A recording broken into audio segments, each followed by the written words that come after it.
Hello friends, welcome to golden career. RRB PO interview का ये part 25 है और आज हम देखेंगे बहुत इंपॉर्टेंट टॉपिक। इस टॉपिक से क्वेश्चन जरूर पूछा जाएगा। एनपीए, आप लोग भी न्यूज़पेपर में पढ़ते होंगे, बैंक्स का एनपीए बहुत है। एनपीए मतलब नॉन परफॉर्मिंग एसेट्स, ऐसे लोन्स जो ब्रांच ने जो है कस्टमर्स को दिए, बैंक ने कस्टमर्स को दिए, लेकिन वो लौट के वापस जो है बैंक का पैसा नहीं दिए। ठीक है, तो अगर आपसे पूछा जाए, आरआरबीज के लिए बहुत इंपॉर्टेंट टॉपिक हो जाता है इंटरव्यू के पॉइंट ऑफ व्यू से, क्योंकि आरआरबीज में छोटे लोन ज़्यादा होते हैं। तो आपसे पूछा गया अगर 1 लाख रुपए से कम के एनपीए अकाउंट्स बहुत ज़्यादा हैं आपके अकाउंट में, तो आप उनको कैसे मैनेज करोगे, कैसे ब्रांच में एनपीए कम करोगे, इसी वीडियो में हम उसके बारे में देखेंगे। ठीक है, आपको पूरा क्लियर हो जाएगा। एंड चूंकि ये वीडियो बहुत ज़्यादा इंपॉर्टेंट है आपके इंटरव्यू के लिए, तो स्पेशली फॉर द हमारे इंटरव्यू क्लास के जो मेंबर्स हैं उन्हीं के लिए है, ताकि उनको जस्टिफाइड फील हो। तो अगर अभी तक आपने इंटरव्यू क्लासेस हमारी नहीं ज्वाइन की हुई हैं तो वीडियो के डिस्क्रिप्शन बॉक्स में देखिए, लिंक दिया हुआ है। एंड अगर आपने ज्वाइन कर ली हैं क्लासेस तो जाइए अपना अकाउंट लॉगिन करिए, फटाफट देखिए वीडियो। तो इस वीडियो में आपको पता चलेगा कि बेसिकली 1 लाख रुपए से कम का एनपीए कैसे मैनेज करना है। बाकी अगर आप लोग पेमेंट करने के बाद कुछ लॉगिन में दिक्कत आ रही है तो मेल करिए interview interview@goldencarier.co.in पर। चलिए अब हम शुरू करते हैं अपना वीडियो।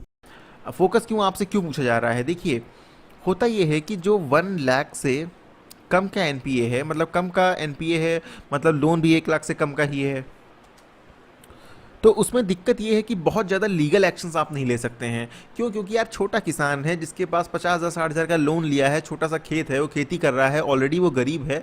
आप उसके ऊपर लीगल एक्शन क्या लोगे? और स्पेशली अगर केसीसी है 1 लाख से कम की, तो बहुत ज़्यादा लीगल एक्शंस लेने की पावर भी नहीं है, पॉसिबिलिटीज़ भी नहीं है। तो यहाँ पर आपसे ये पूछा जाएगा कि भाई आप कैसे करोगे। तो आप बोलेंगे सर अगर मैं मैनेजर हूँ या मुझे रिकवरी, आप क्रेडिट ऑफिसर हैं, लोन्स का काम आप देख रहे हैं एंड 1 लाख से कम के लोन ज़्यादा एनपीए हो रहे हैं, तो पहली चीज़ आप आइडेंटिफाई करने की कोशिश करोगे। आप सीधे ये मत बोल देना कि सर मैं तो कहूँगा क्यों नहीं दे रहे हो पैसे, उसको टाइट करूँगा और उसको डांटूंगा। तो ये सब चीज़ें ठीक नहीं है, ऐसे करना भी नहीं चाहिए, क्योंकि यार मजबूरी भी होती है बहुत बार। अगर इंसान जो कोई बोरोवर है लोन नहीं चुका रहा है, तो कहोगे सर अगर ज़्यादा लोन एनपीए हो रहे हैं तो पहले आप आइडेंटिफाई करेंगे। आइडेंटिफाई द कॉज, मैं दा नहीं लिख रहा हूँ, आइडेंटिफाई द कॉज की रीज़न क्या है, क्यों भाई इतने ज़्यादा लोन जो है वो एनपीए हो रहे हैं, छोटे छोटे लोन।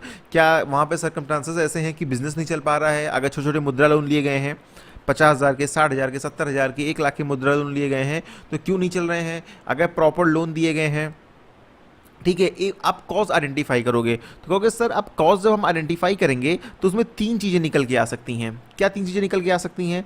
देखिए ये चीज़ें जब आप बताएंगे ना तो उसको लगेगा कि आप डिटेल में पढ़ कर आए हैं, क्योंकि जो एक्सपीरियंस्ड पर्सन है, मैं नहीं, कोई भी जो बैंक में काम कर रहा है वो ये चीज़ें बता देगा। 3 चीज़ें क्या हुए, देखिए पहली ये कि उसका बिजनेस या उसकी जो फार्मिंग थी, अगर वो खेती के लिए लिया है, वो फेल हो गया किसी भी रीजन से। वो नेचुरल कॉजेज थे या उसका बिजनेस चला नहीं या कुछ और दिक्कत थी, ठीक है, इसकी वजह से फेल हो गया।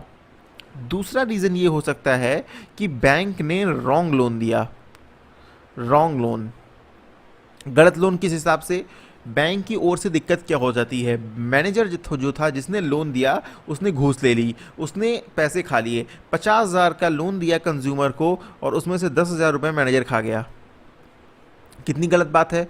तो अब बताइए, किसी ने 50,000 का लोन लिया है जिसमें से 10,000 मैनेजर ने घूस ले ली, या जो दलाल था उसने घूस ले ली, कुछ मैनेजर ने ले ली, मिलजुल के काम हुआ, तो कोई लोन क्यों भरेगा यार? उसने 10,000 रुपये पहले ही घूस दे दिए हैं, तो डेफिनेटली वो 40,000 में क्या काम करेगा, क्या चुकाएगा, क्या ब्याज देगा? तो डेफिनेटली एक ये रीज़न भी हो सकता है कि बैंक ने गलत लोग को लोन दिया और